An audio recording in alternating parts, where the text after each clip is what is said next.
Ang Mercury ay matatapos na sa retrograde nito sa loob lamang ng ilang araw. Asahan mo na ang kabalansihan sa papasok na panahon ng Virgo. Ito ay nagsimula na noong Agosto 23 at matatapos sa September 22. Ang Mercury ay matatapos na sa retrograde nito sa loob lamang ng ilang araw. Asahan mo na ang kabalansihan sa papasok na panahon ng Virgo. Ito ay nagsimula na noong Agosto 23 at matatapos sa September 22. Alalahanin na ang video na ito ay para lamang sa mga may bukas na isip at paniniwala sa mga ganitong gawain at paksa. Kung ang video na ito ay hindi nagre-resonate sa iyo, ay mas mabuting i-skip mo na lamang ang video na ito.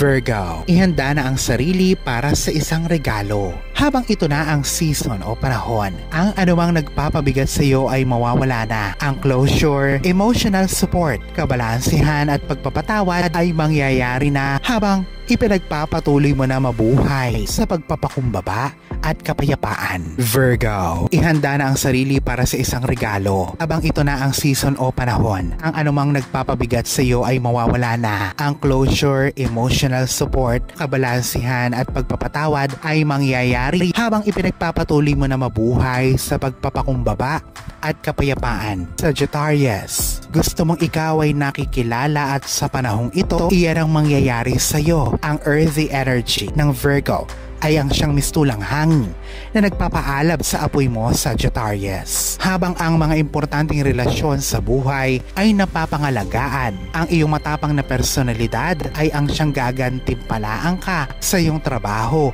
at mga social circle. Taurus, ang iyong matalas at isang malalim na pagkaunawa ng sarili ay dinala ka papunta sa maningning na puntong ito. Panigurado na nakarating ka na sa puntong ito pagkatapos ng napakaraming pagsubok. Kaya alalahanin na pumili lamang ng laban sa buhay na kaya mong pakawalan. Ang pagbabago sa perspektibo mo ngayon ay ang siyang nagpapatibay sa pagtitiwala mo sa sarili kaysa sa pagtitiwala sa sinasabi ng iba. Libra, ang mga biglaang pagbabago sa mga plano ay ang siyang nagdadala sa iyo sa mga mas bagong lugar. Kung ikaw ay pinipili mong mag-isip at kumilos ng may pagkamalikhain, ang balanse ang siyang gitna mong pangalan, kaya kumilos sa kalakasang ito upang itungo ka nito sa isang bagong direksyon na siyang nararamdaman mo na angkop sa mga pangangailangan mo ngayon. Leo, ang iyong swerte ay pasulong ngayong panahon na ito habang ikaw ay minamaster mo ang isang kasanayan sa iyong sarili o mga aspeto sa iyong buhay. Ang yugto na ito ay tinuturuan kang matutunan ng sining o art ng pasensya habang ikaw ay bumubuo ng isang makahulugan at malaking bagay. Ang mga oportunidad, resources at mga ideya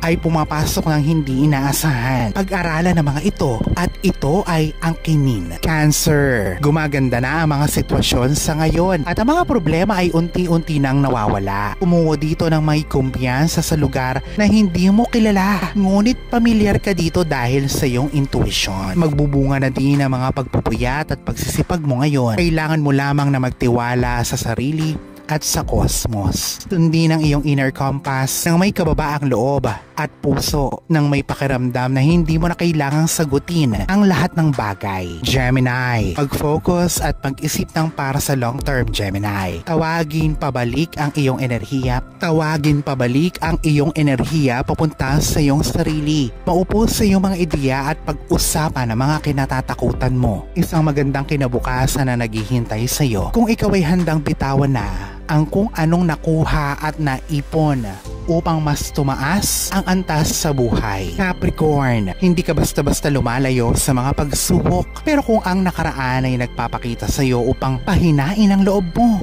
ikaw ay talagang manghihina. Ang naratibong ito ay magbabago na habang ikaw ay paalis na sa tila isang rat race na buhay. Ikaw ay isang Leo, magtiwala na ikaw ay nasa tamang landas kahit na hindi mo pa makita sa ngayon kung saan ka talaga papatungo.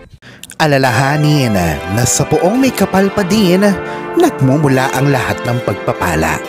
Ang kasipagan at ang kabutihan sa ating kapwa kasabay ng buo mong pananalig sa may kapal, ang siya pa rin na dapat ay manaig. Ang mga ito ay mga gabay lamang. This is Erfidel Rosario. Thank you for watching.